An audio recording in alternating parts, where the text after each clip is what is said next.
आइए, स्वागत है आप सभी का ओमेगा स्टडी चैनल में। और यहाँ पे हम लोग साइंस के पूरे पूरे 40 प्रश्न लाए हैं, जो कि आप लोग के ऑब्जेक्टिव की दृष्टि से बहुत ही इंपॉर्टेंट है। जो आप लोग की इस एग्ज़ाम 17 फरवरी 2021 से जो होने वाली है, ठीक है, उसमें पूछा ही पूछा जाएगा। ठीक है, ऐसे प्रश्न आपको मिलेंगे ही मिलेंगे वहाँ पे। तो स्टार्ट करेंगे हम लोग यहाँ पे। और आपको ये भी बताना है कि 40 में आपको करना भी है क्वेश्चन, ठीक है। आपको किसका किसका आंसर आता है और किसका नहीं आता है, तो अपना अटैम्प्ट भी बताइएगा, करेक्ट हो जितना हुआ है वो भी बताइएगा कमेंट करके, ठीक है। तो स्टार्ट करते हैं यहाँ पर क्वेश्चन नंबर फर्स्ट। और यहाँ पे देखिए क्वेश्चन नंबर फर्स्ट में जैसा कि आप देख पा रहे हैं, क्वेश्चन लिखा है किसी दर्पण के सामने आप चाहे जितनी दूरी पर हो, ठीक है, आपका प्रतिबिंब सीधा बनता है। संभवतः वो कौन सा दर्पण होगा? पहले आप ये बात जान लीजिए कि सीधा जो है ना, वो बनता है समतल और उत्तल में, ठीक है। समतल और किस में? उत्तल में। अवतल में क्या होता है? ठीक इसका उल्टा बनता है, ठीक है। तो केवल समतल नहीं होगा और केवल उत्तल नहीं होगा। हमारा आंसर क्या हो जाएगा? ऑप्शन नंबर लास्ट हो जाएगा यहाँ पे, समतल और उत्तल दोनों, ठीक है। उस बात को ध्यान में रखिएगा। बात करते हैं उत्तल में। उत्तल में छोटा बनता है, ठीक है, और समतल में बराबर प्रतिबिंब बनता है। अगर यहाँ पे क्वेश्चन रहता कि आपका बराबर प्रतिबिंब बनता है, सीधा और बराबर, तो हमारा सिर्फ आंसर क्या आ जाता? समतल होता, ठीक है। चलते हैं अगले क्वेश्चन पे हम लोग।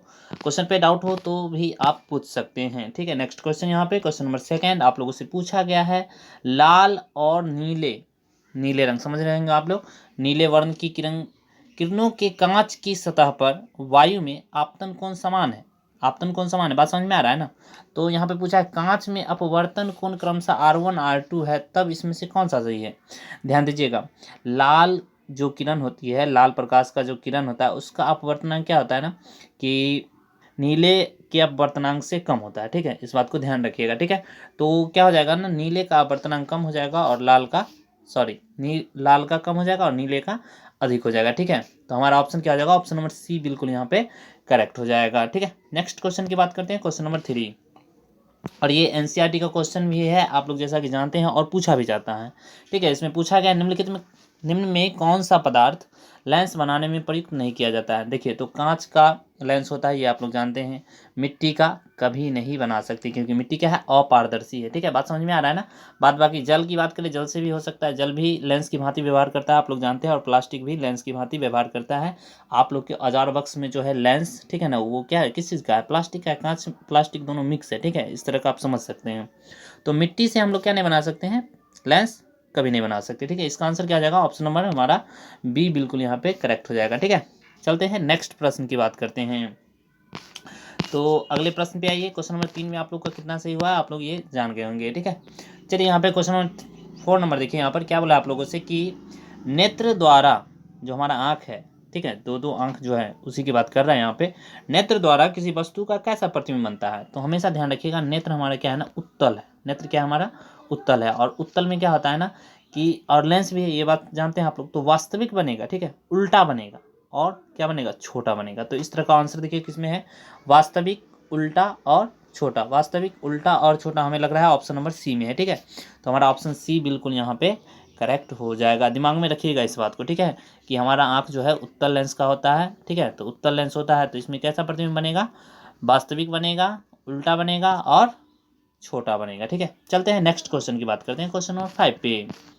और क्वेश्चन नंबर 5 यहाँ पे समझिएगा, पूछा आप लोगों से कि नेत्र लेंस की फोकस दूरी कम हो जाने पर कौन सा दृष्टि दोष उत्पन्न होता है? देखिए, जब भी ये जो नेत्र है, इसका फोकस दूरी कम हो जाएगा, ठीक है, तो हमें क्या हो जाएगा ना, निकट की वस्तु साफ साफ दिखाई देगी, लेकिन दूर का वस्तु साफ साफ दिखाई नहीं देगा, ठीक है। तो हमें हो जाएगा निकट दृष्टि दोष, ठीक है। ऑप्शन नंबर बी बिल्कुल यहाँ पे सही हो जाएगा।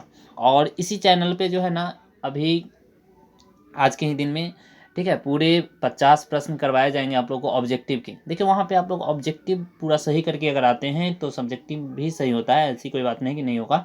तो सब्जेक्टिव में अगर ऑब्जेक्टिव में 50 में 50 ले आते हैं, तो सब्जेक्टिव में 50 में 49-50 लाना कोई भारी बात नहीं है, ठीक है। यानी कि आपका जो नंबर है ना, वो 90+, हमारे कहने का मतलब 99-100 भी हो सकता है, ठीक है। इस बात को ध्यान रखिएगा, हर एक सब्जेक्ट में हो सकता है, अगर आप ऑब्जेक्टिव पूरा में पूरा बना के आते हैं तब, ठीक है। इस बात को ध्यान रखिएगा आप लोग, ठीक है। चलते हैं नेक्स्ट प्रश्न पे।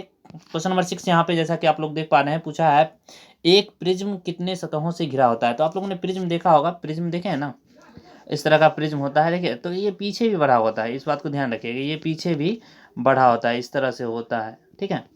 तो क्या होता है, कितने सतह होंगे इसमें? एक इधर से दूसरा इधर, यानी कि कुल 5 सतह हो जाएंगे। एक नीचे होगा, ठीक है, दो दो तरफ और दो त्रिभुजाकार दोनों तरफ, ठीक है। तो 2 2 4 और 1 5 बिल्कुल सही आंसर हो जाएगा, ऑप्शन नंबर हमारा लास्ट वाला। ठीक है, चलते हैं नेक्स्ट प्रश्न की बात करते हैं, क्वेश्चन नंबर 7 की।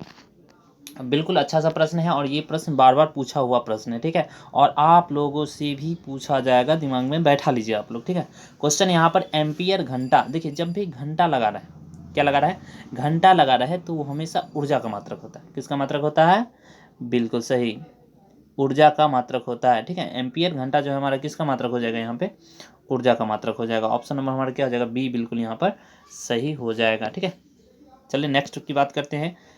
क्वेश्चन नंबर 8 यहाँ पे पूछा है आप लोगों से कि किसी बल्ब से 220 वोल्ट पर 2 एम्पियर की धारा प्रवाहित होती है, तो फिलामेंट में कितना प्रतिरोध होगा। ध्यान दीजिएगा, आप लोग V बराबर आई आर जानते हैं ना, V बराबर क्या होता है, आई आर होता है। नहीं, तो यहाँ पे देखिए कितना वोल्ट बोला है, 220 वोल्ट बोला है, तो 220 बराबर एम्पियर कितना है, 2 एम्पियर है, और प्रतिरोध मालूम नहीं है तो आर को इधर ही छोड़ देते हैं, 2 से ये कटेगा, कितना बार में कटेगा, 110 बार में कटेगा। तो हमारा सही आंसर क्या हो जाएगा ना, 110 ओम। ऑप्शन नंबर बी बिल्कुल यहाँ पर सही हो जाएगा। चलते हैं नेक्स्ट प्रश्न पे। आइए नेक्स्ट प्रश्न यहाँ पे 9 नंबर बोला है आप लोगों से कि निम्नांकित में कौन विद्युत शक्ति को निरूपित नहीं करता। देखिए नहीं करता है बोला है। ठीक है, तो देखिए आप लोग जानते हैं जैसा कि शक्ति बराबर क्या होता है, पी बराबर क्या होता है, 1/FV होता है। ठीक है, तो ये किस में होता है, ये होता है आपका लेंस में। ठीक है, जब भी आपसे पूछा जाए लेंस का मात्रक क्या है, डायोप्टर, ये तो आप लोग जानते ही हैं। ठीक है, उसमें पूछा जाता है जैसे 20 सेंटीमीटर फोकस दूरी है, तो इसका बताइए कि कितना डायोप्टर होगा, तो आप लोग क्या करते हैं, 100 में 20 से भाग लेते हैं, 20 पंचे 100, अगर उत्तर रहता है तो +5 होता है, अवतल होता है तो -5 होता है। ठीक है, इस तरह से यहाँ पे पूछा है आप लोगों से कि इसमें कौन सा विद्युत शक्ति को निरूपित नहीं करता है। ठीक है, तो I² R करता है। ठीक है, लेकिन IR² नहीं करता है, तो हमारा ऑप्शन क्या हो जाएगा, बी बिल्कुल यहाँ पर सही हो जाएगा। बाद बाकी ये तीनों जो देख रहे हैं आप लोग, ठीक है, ये तीनों का तीनों जो है वो शक्ति को निरूपित करता है। ठीक है, इस बात को ध्यान में रखिएगा।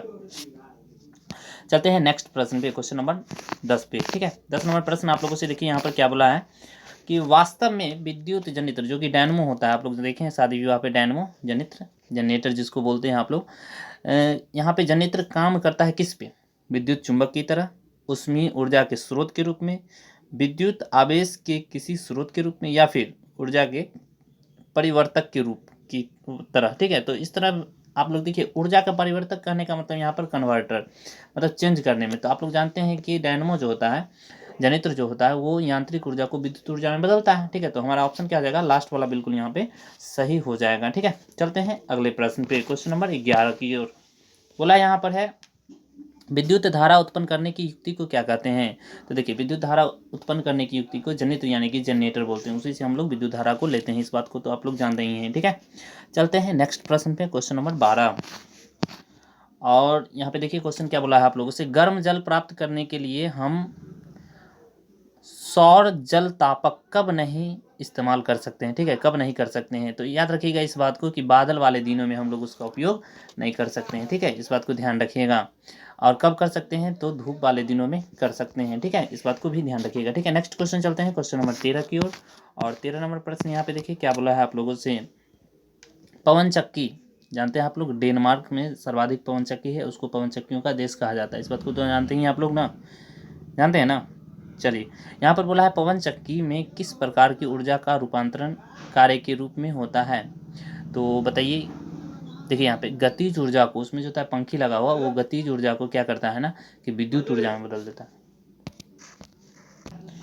तो हमारा यहाँ पर सही ऑप्शन क्या हो जाएगा, ऑप्शन नंबर लास्ट हो जाएगा। ठीक है, पवन चक्की जो होता है वो रासायनिक ऊर्जा में बदल देता है। ठीक है, चलते हैं अगले प्रश्न पे, क्वेश्चन नंबर 14 की ओर।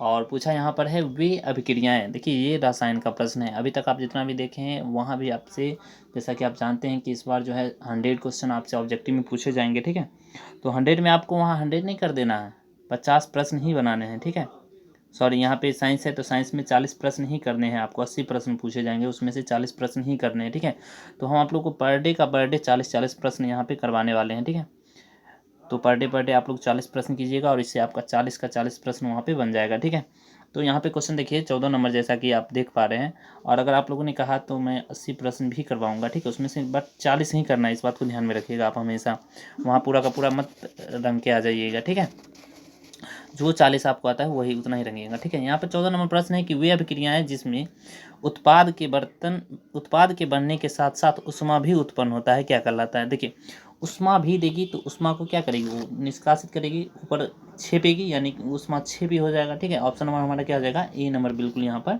सही हो जाएगा, ठीक है। चलते हैं अगले प्रश्न पे, क्वेश्चन नंबर 15 की ओर। और 15 नंबर प्रश्न यहाँ पे देखिए क्या बोला है आप लोगों से। पूछा है वे अभिक्रियाएं जिसके घटित होने में ऊर्जा अवशोषित होती है। देखिए, अवशोषित की बात कर रहा है, मतलब उष्मा को क्या कर रहा हूँ, अवशोषित कर रहा है, ठीक है। तो इस तरह की अभिक्रिया क्या कहलाती है, ये आप लोगों से जानना चाह रहा है वो, ठीक है। तो ये देखिए, ये क्या कहलाएगा, उष्मा रोधी कहलाएगा, ठीक है। उष्मा को अवशोषी, उष्मा अवशोषी भी होता तो यहाँ पे सही आंसर हो जाता। ऑप्शन नंबर लास्ट हमारा यहाँ पे सही आंसर होगा, या उष्मा शोषी भी इसका सही आंसर होता, ठीक है। नेक्स्ट क्वेश्चन यहाँ पे 16 नंबर आप लोगों से पूछा गया है कि जल का पीएच मान क्या होता है। ये बात तो आप लोग जानते हैं कि पीएच मान जो होता है ना, उसका पीएच मान का खोज सॉनडरसन किया था, ये बात आप लोग जानते हैं, ठीक है। इसमें क्या होता है कि पीएच मान 7 से कम होता है तो अम्लीय, 7 से अधिक होता है तो क्षारीय। लेकिन जल क्या है, जल एक उदासीन चीज़ है, ठीक है, उदासीन है, तो इसका पीएच मान क्या हो जाएगा, 7 बिल्कुल सही आंसर हो जाएगा, ठीक है। तो हमारा यहाँ पे आंसर क्या होगा, ए नंबर बिल्कुल सही हो जाएगा, ठीक है। अगले प्रश्न पे चलते हैं, क्वेश्चन नंबर 17 की ओर। और पूछा यहाँ पर है, देखिए, एक बिलियन नीले लिटमस को लाल कर देता है। एकदम हमेशा ध्यान में रखिए कि अम्ल जो होता है, अम्ल वो क्या करता है ना कि लिटमस पत्र को लाल कर देता है, हमेशा इस बात को ध्यान रखिएगा। और क्षार क्या करता है, उसको नीला कर देता है, इस बात को ध्यान रखिएगा। और नीला, वो जो लिटमस पत्र होता है ना, वो बैगनी कलर का आता है, इस बात को भी आप दिमाग में बैठा ही लीजिए, ठीक है। ऐसा भी पूछ सकता है आपसे कि लाइकिन जो बना होता है, ठीक है, लिटमस पत्र जो बना होता है वो किस चीज़ का होता है, तो वो लाइकिन का बना होता है, और लाइकिन जो होता है वो बैगनी तरह का होता है, ठीक है। इस बात को भी ध्यान रखिएगा। तो हमारा सही आंसर क्या हो जाएगा यहाँ पे कि नीले लिटमस पत्र को जो लाल कर देता है उसका पीएच मान क्या होगा, 7 से कम होगा, ठीक है। तो हमारा ऑप्शन नंबर ए बिल्कुल यहाँ पर सही हो जाएगा, ठीक है। और ये देखिए, ये सभी के सभी प्रबल क्षार की तरफ बढ़ते जा रहे हैं, ठीक है। 14 जानते हैं आप लोग, सबसे अधिक प्रबल क्षार होता है, ठीक है। और सबसे कम लवणीय की बात करें तो वो 0 की तरफ जितना भी बढ़ेगा तो वो सारा का सारा क्या हो जाएगा, हाँ बिल्कुल सही, प्रबल अम्ल की तरह हो जाएगा, ठीक है। चलते हैं अगले प्रश्न पे, क्वेश्चन नंबर 18 पूछा है आप लोगों से यहाँ पर, जल में घुलनशील क्षारक क्या कहलाते हैं। जल में जो घुलनशील क्षारक होता है उसे क्या कहते हैं। तो सिंपल सी बात है, क्षार ही बोलेंगे ना उसे, उसे और क्या बोल सकते हैं आप लोग, ठीक है। तो ऑप्शन हमारा क्या हो जाएगा यहाँ पे, बी बिल्कुल यहाँ पर सही हो जाएगा। और आप लोग जानते हैं अम्ल और क्षार अगर दोनों अभिक्रिया करता है तो हमें क्या बनता है, लवण और H2O बनता है, इस बात को भी ध्यान रखिएगा, ठीक है। चलते हैं अगले प्रश्न पे। क्वेश्चन पूछा है आप लोगों से, क्वेश्चन आगे 19 नंबर में है कि कमरे के ताप पर, यानी कि 27 डिग्री सेल्सियस की बात कर रहे हैं हम लोग, ठीक है। कमरे के ताप पर द्रव अवस्था में रहने वाली अधातु कौन सी। देखिए, अधातु की बात क्या है, पारा मत टिक कीजिएगा, बिल्कुल गलत हो जाएगा। पारा क्या है, पारा धातु है। देखिए नीचे भी हम उसी तरह का आंसर दिए यहाँ पर, ठीक है, क्वेश्चन भी है। तो पारा धातु है, पारा मत कीजिएगा, ठीक है। ऑप्शन हमारा सी बिल्कुल यहाँ पर सही होगा, ब्रोमीन बिल्कुल सही आंसर है इसका, ठीक है। अधातु लिखा हुआ है यहाँ पे, सही से क्वेश्चन पढ़ के उसके बाद आंसर कीजिएगा। एक एक नंबर बहुत ही इंपॉर्टेंट होता है आप लोग को नंबर बढ़ाने में, ठीक है। तो इसका सही आंसर क्या होता है, सी होता। अगर यहाँ पर पूछता धातु तब पारा हम लोग करते। बात समझ में आ रहा है कि नहीं आ रहा है, बिल्कुल सही। क्वेश्चन नंबर 20 देखिए, यहाँ पर पूछा है आप लोगों से कि मुक्त अवस्था में पाई जाने वाली धातु कौन सी है, तांबा, लोहा, सोना या फिर पारा। तो देखिए, आप लोग जानते हैं मुक्त अवस्था में जो होता है वो सोना, चांदी या प्लेटिनम पाया जाता है, ठीक है। यहाँ पे हमारा ऑप्शन सोना है, इसलिए सोना ही टिक करेंगे, ठीक है। ऑप्शन हमारा क्या हो जाएगा, ए बिल्कुल सही हो जाएगी। मुक्त अवस्था कहने का इसका ये मतलब है कि वो संक्षारित नहीं होता जल्दी, ठीक है। तो सोना इसका सही आंसर हो जाएगा, ठीक है। चलते हैं नेक्स्ट की बात करते हैं। क्वेश्चन नंबर 21 में पूछा है, एल्केन में कार्बन परमाणुओं के बीच संबंध का प्रसार किस तरह का होता है। एकल बंध होता है, द्विबंध होता है, त्रिबंध होता है या बहुबंध होता है। एकल बंध आप लोग जानते हैं ना, एकल बंध मतलब single bond, double bond, triple bond, इस तरह से, ठीक है। तो जब भी ये ध्यान रखिएगा, और एक बात और ध्यान रखिएगा, इसमें एक पाई बॉन्ड है, एक सिग्मा बॉन्ड है, ठीक है। इसमें 2 पाई बॉन्ड है और एक सिग्मा बॉन्ड है, इस बात को भी ध्यान रखिएगा, ठीक है। तो यहाँ पर बोला क्या है 21 नंबर प्रश्न में कि एल्केन का कौन सा इसमें सही आंसर थी। तो आप लोग जानते हैं एल्केन का सूत्र क्या होता है, CnH2n+2 होता है, ठीक है। तो ये जो होता है एकल बंध में ही संभव हो पाता है, ठीक है। तो हमारा आंसर क्या हो जाएगा, ऑप्शन नंबर ए बिल्कुल सही आंसर हो जाएगा। बात समझ में आ रहा है। नेक्स्ट क्वेश्चन पे चले, सबको समझ में आ रहा है ना। चलिए अगले प्रश्न पे चलते हैं, क्वेश्चन नंबर 22 पे। तो लाइक करते रहिए, आप लोग लाइक में क्या करते हैं, कमी कर देते हैं, ठीक है। लाइक आप लोग बहुत ही कम करते हैं, कंजूसी दिखाते हैं उसमें, ठीक है। कंजूसी मत दिखाइए, ठीक है। क्वेश्चन नंबर 22 देखिए, यहाँ पर पूछा क्या आप लोगों से, एथिलीन का IUPAC नेम क्या होगा। देखिए वहाँ पे IUPAC नाम भी पूछा जाएगा आप लोगों से, IUPAC नेम पूछा जाएगा, ठीक है, तो उसमें आपको बताना है। देखिए एथिलीन क्या होता है, एथिलीन होता है जब भी आप लोग कैल्शियम कार्बोनेट पे, ठीक है, H2O डालते हैं ना, तो उससे एथिलीन गैस निकलता है, ठीक है, एसिटिलीन या एथिलीन वही हुआ, ठीक है। तो यहाँ पे हमें कोई नहीं लग रहा है, एथेन तो क्या आता है CH4 होता है, एथेन क्या आता है C2H4 होता है, ठीक है, C2H6 होता है, ठीक है, एथाइन क्या आता है CnH2n-2 होता है, ठीक है। इस पे से कोई नहीं हमें लग रहा है, इसमें एथिलीन का IUPAC नेम कोई है ही नहीं इसमें, ठीक है। ऑप्शन नंबर डी बिल्कुल यहाँ से सही आंसर हो जाएगा, ठीक है, सही आंसर होगा ऑप्शन नंबर लास्ट। चलिए नेक्स्ट प्रश्न पे, क्वेश्चन नंबर 23 पूछा है आप लोगों से, किसी तत्व एक्स के, कोई भी तत्व है एक्स जिसका क्लोराइड का सूत्र XCl है, ठीक है, उसमें MgCl भी हो सकता है, NaCl भी हो सकता है, कुछ भी हो सकता है, ठीक है। यह पूछा है उच्च द्रव्यमानांक वाला ठोस है, ठोस बोला है, आवर्त सारणी में यह संभवतः निम्नलिखित में से किस वर्ग का हो सकता है, कौन सी धातु इसमें से हो सकती है, ऐसा आप लोगों से क्वेश्चन पूछा गया है, ठीक है। तो ध्यान रखिएगा एक बात और, देखिए एल्युमिनियम का क्या होता है ना, 3 होता है, आप लोग जानते हैं ना, संयोजकता इसका क्या होता है 3 होता है और इसका 1 होता है। अगर मान लीजिए Na बनाता अगर Cl के साथ कंपोनेंट, तो NaCl बनाता, बस समझ में आ रहा है। अगर Al बनाता तो Al, यहाँ पे AlCl3 हो जाता, ठीक है। तो ये भी नहीं होगा और ये भी नहीं होगा, ठीक है। हमारा ऑप्शन क्या हो जाएगा, ऑप्शन नंबर बी बिल्कुल यहाँ पर सही हो जाएगा। और सिलिकॉन क्या है ना, आप लोग जानते हैं, सिलिकॉन धातु नहीं है, ठीक है। चलते हैं अगले प्रश्न 24 पे। यहाँ पे प्रश्न नंबर बोला है आप लोगों से कि निम्नांकित में से सबसे अधिक अम्लीय ऑक्साइड कौन सा है, अम्लीय ऑक्साइड की बात किया है, ठीक है। तो SO4 बिल्कुल यहाँ पे सही आंसर हो जाएगा। सल्फर का ऑक्साइड जो होगा ना अम्लीय बनाएगा। आप लोग जानते हैं धातु जो होता है वो क्षारीय ऑक्साइड बनाता है, ठीक है, इस बात को ध्यान में रखिएगा। और अधातु क्या होता है ना, अम्लीय ऑक्साइड बनाता है। तो हमारा ऑप्शन क्या हो जाएगा, लास्ट वाला बिल्कुल यहाँ पे सही हो जाएगा, ठीक है। यहाँ बात करें सोडियम की, तो सोडियम भी धातु है, कैल्शियम भी धातु है, मैग्नीशियम भी धातु है। इसका ऑक्साइड क्या होगा ना, क्षारीय होगा, इसका ऑक्साइड क्या होगा, क्षारीय बनाएगा, ठीक है। और अम्लीय किसका ऑक्साइड बनाएगा, अधातु का बनाएगा, ठीक है। इस बात को भी ध्यान में रखिएगा, तभी आपका आंसर सही हो पाएगा, ठीक है। नेक्स्ट क्वेश्चन पे चलते हैं, क्वेश्चन नंबर 25 की ओर यहाँ पे बढ़ रहे हैं हम लोग। 25 नंबर क्वेश्चन यहाँ पे देखिए, आप लोग से पूछा क्या है, प्रश्न पूछा है निम्नांकित में कौन विद्युत धनात्मक तत्व है। ध्यान रखिएगा इस बात का, धनात्मक तत्व पूछा गया, ठीक है। तो धनात्मक वही होगा ना जो धातु होगा, इस बात को भी ध्यान में रख रहे हैं आप लोग, याद है आप लोगों को, ठीक है। तो यहाँ पे देखिए, इसमें से कौन सा धातु है, इस बात को आप बताइए, इसमें कौन धातु है, बिल्कुल सही सोडियम, जिसका भी आंसर है सही है। आप लोग जानते हैं सोडियम एक मुलायम धातु, इसे चाकू से काटा भी जा सकता है, ऐसा भी प्रश्न आप लोगों से पूछ लेता है, ठीक है। इस बात को भी ध्यान में रखिएगा। क्वेश्चन नंबर जो 25 है उसका सही आंसर सी है। आप लोगों ने भी सही आंसर दिया है, बहुत बहुत धन्यवाद आप लोगों को। क्वेश्चन नंबर 26 देखिए, इसी तरह से तैयारी करते रहिए, आपका 50 कोई नहीं रोकेगा, जो कि ऑब्जेक्टिव का होगा, ठीक है। सब्जेक्टिव में भी आपके पूरे नंबर आएंगे, लगातार मेहनत करते रहिए। यहाँ पे 26 नंबर प्रश्न देखिए, निम्नांकित में कौन सर्वाधिक विद्युत ऋणात्मक तत्व है। तो देखिए यहाँ पे जो अधातु का ऑक्साइड है ना, जो फर्स्ट नंबर पे आता है फ्लोरीन, जैसा कि आप जानते हैं, ठीक है। फ्लोरीन क्या आ जाएगा यहाँ पे, सर्वाधिक ऋणात्मक तत्व होगा, इस बात को ध्यान में रखिएगा, ठीक है। ऑप्शन हमारा ए बिल्कुल सही हो जाएगा। आप लोग जानते हैं फिर कल बाहर आई एंटी ऐसे करके बनाते थे, याद है ना, फिर कल बाहर आई एंटी एना बनाते थे ना, याद है ना सबको, ठीक है। तो यहाँ पे क्या आ जाएगा, देखिए यहाँ पे फ्लोरीन सबसे अधिक क्या आ जाएगा, ऋणात्मक तत्व होगा, ठीक है।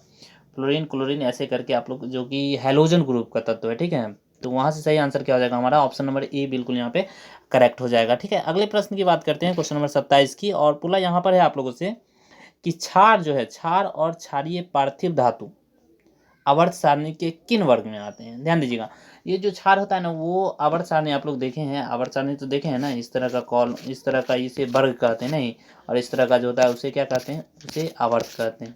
तो 7 आवर्त होते हैं, इसलिए इसका नाम आवर्त सारणी है, आवर्त में होता है इसलिए नाम इसका क्या है, आवर्त सारणी होता है। और इस तरह के 18 वर्ग कितना होता है, 18, और आवर्त कितने होते हैं, 7 होते हैं, इस बात को भी ध्यान रखिएगा, ठीक है। और ये जो पहला है और ये जो दूसरा है, ठीक है, ए और बी, या पहला या दूसरा जो है ना, ये कहलाता है आपका क्षार और क्षारीय पार्थिव धातु, मृदा धातु भी बोलते हैं, क्षारीय मृदा धातु भी इसे बोलते हैं, ठीक है। ऑप्शन नंबर ए बिल्कुल आप लोग का यहाँ पे करेक्ट हो जाएगा। चलिए अगले प्रश्न पे चलते हैं, क्वेश्चन नंबर 28। आप लोग बोर तो नहीं हो रहा है ना, ठीक है। चलिए यहाँ पे क्वेश्चन नंबर 28 देखिए, यहाँ पर पूछा है टिहरी बांध के टूटने से प्रभावित होने वाला नगर कौन सा है। आप लोग जानते हैं कि ये टिहरी बांध जो है उत्तराखंड में है, आप लोग ये बात जानते हैं ना। तो हरिद्वार वहीं पे है, ठीक है। तो सब एकदम संभव सी बात है कि टिहरी बांध जब टूटेगा तो कौन सा प्रभावित होगा, हमारा बी नंबर इसका बिल्कुल सही आंसर हो जाएगा, हरिद्वार, ठीक है। दून यानी जो पीछे बनता है, पश्चिम की ओर बनता है, वो दून कहलाता है, और पूर्व की ओर जो बनता है उसे द्वार कहते हैं। ठीक है, तो पीछे देहरादून है और आगे हरिद्वार है, तो हमारा आंसर यहाँ पे हरिद्वार ही होगा। बात करें अयोध्या, बनारस या काशी की, तो ये सब यूपी में है। ठीक है, इस बात को भी ध्यान में रखिएगा। चलिए अगले प्रश्न पे चलते हैं। क्वेश्चन नंबर 29 पे पूछा है ऊर्जा का पारंपरिक स्रोत कौन सा है। तो देखिए ऊर्जा का पारंपरिक स्रोत जो है हमारा कोयला सही आंसर हो जाएगा। ऑप्शन नंबर ए बिल्कुल यहाँ पे सही हो जाएगा। कोयला हमारा जो है ऊर्जा का पारंपरिक स्रोत है। चलिए अगले प्रश्न, और ये प्रश्न आप लोगों से डेफिनेटली ही पूछा जाएगा 30 नंबर। ठीक है, आएगा ही आएगा, एकदम इंपॉर्टेंट लगा लीजिए। ठीक है, इस पर इंपॉर्टेंट लगा लीजिए आप लोग। बोला है यूरो 2 का संबंध किससे है। तो देखिए यूरो 2 का संबंध वायु प्रदूषण से। किससे है?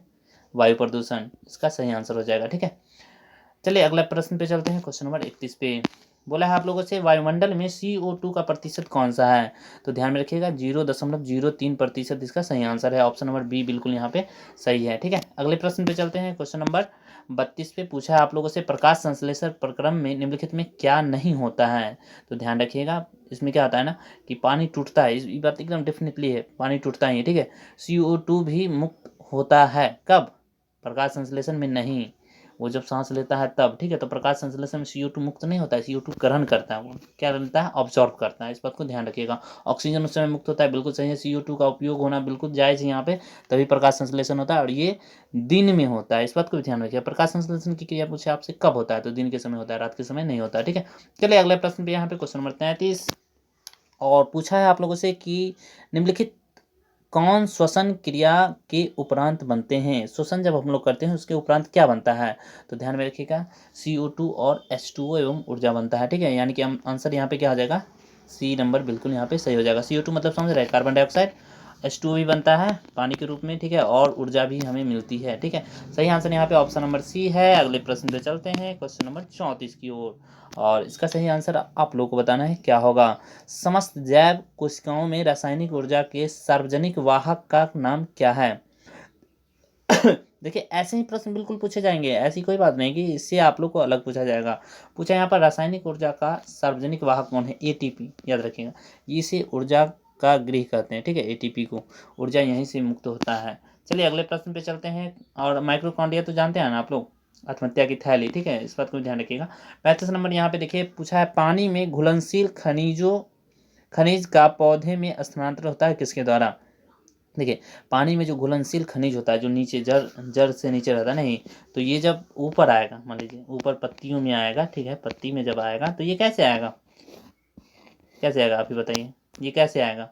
पत्ती में जब आएगा वो ऊपर आएगा, तो ये जो जिस संवहन उत्तक के द्वारा आता है। ठीक है, इसमें दो देखिए दो संवहन उत्तक होता है, जाइलम और फ्लोएम। तो नीचे से जड़ से जब ऊपर जाता है, जड़ से जब ऊपर जाता है तो इसे जाइलम बोलते हैं। ठीक है, जाइलम कहते हैं, ये जो यहाँ पे लिखा हुआ है। ठीक है, और जब पत्तियों में भोजन बन जाता है और इसके द्वारा जब वो नीचे आता है तो उसे फ्लोएम बोलते हैं। इस बात को ध्यान रखिएगा। ठीक है, इसका सही आंसर यहाँ पे ऑप्शन नंबर ए बिल्कुल सही है। ठीक है, इसमें कोई भी दिक्कत नहीं है। ठीक है, अगले प्रश्न पे चलते हैं। क्वेश्चन नंबर 36 पे पूछा है सामान्यतः उत्सर्जन एवं जल संतुलन की क्रियाएं संपादित होती है कब। अलग अलग, साथ साथ, या कभी साथ कभी अलग, ये बताना है आप लोगों को। ठीक है, ये सोचने समझने वाला प्रश्न है। ठीक है, तो देखिए दोनों क्रियाएं साथ साथ होती हैं, उत्सर्जन और जल संतुलन दोनों का दोनों साथ साथ ही होता है। ऑप्शन नंबर हमारा क्या हो जाएगा यहाँ पे, बी बिल्कुल सही हो जाएगा। चलते हैं अगले प्रश्न 37 नंबर पे पूछा है यहाँ पर पराग नलिका के बीजांड में होने वाली गति प्रदर्शित करती है किस तरह से।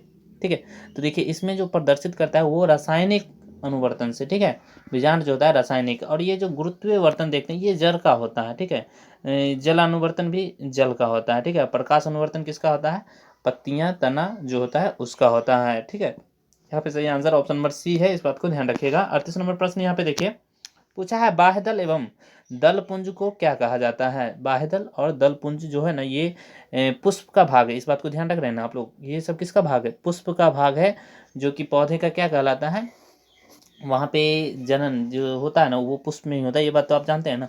तो इस तरह से आपसे पूछे यहाँ पर कि बाह्यदल एवं दल पुंज को क्या कहा जाता है, तो याद रखिएगा सहायक अंग है ये। ठीक है, किसकी क्या सहायता करता है, ये बीजांड को उत्पन्न होने में सहायता करता है। ठीक है, ऑप्शन नंबर फूल आप लोग देखें, अड़हुल का फूल वगैरह देखे होंगे। ठीक है, तो उसमें दिखाता है, अच्छे से दिखाई देता है कि कौन सा इसमें बाह्यदल है और कौन सा दलपुंज है, इस तरह से दिखाता है। ठीक है, चलते हैं अगले प्रश्न क्वेश्चन नंबर 39 और 40 की तरफ।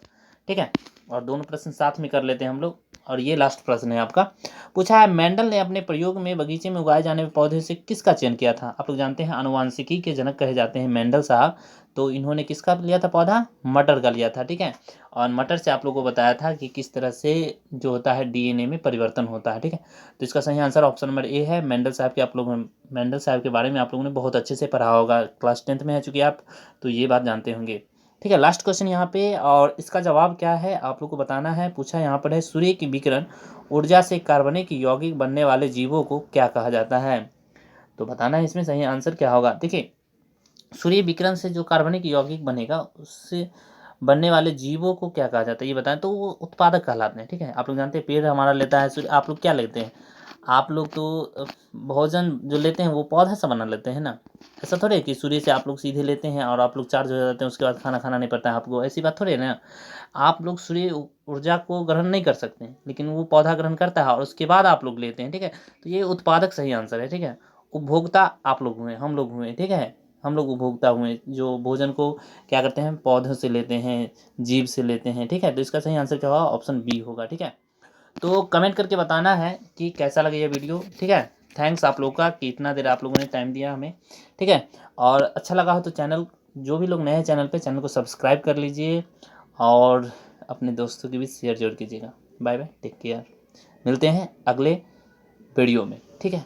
और इसमें जो भी मैथ का प्रश्न है उसको देखना मत भूलिएगा, ठीक है। वैसे ही प्रश्न आएंगे वहाँ पे, ठीक है। Bye bye, take care.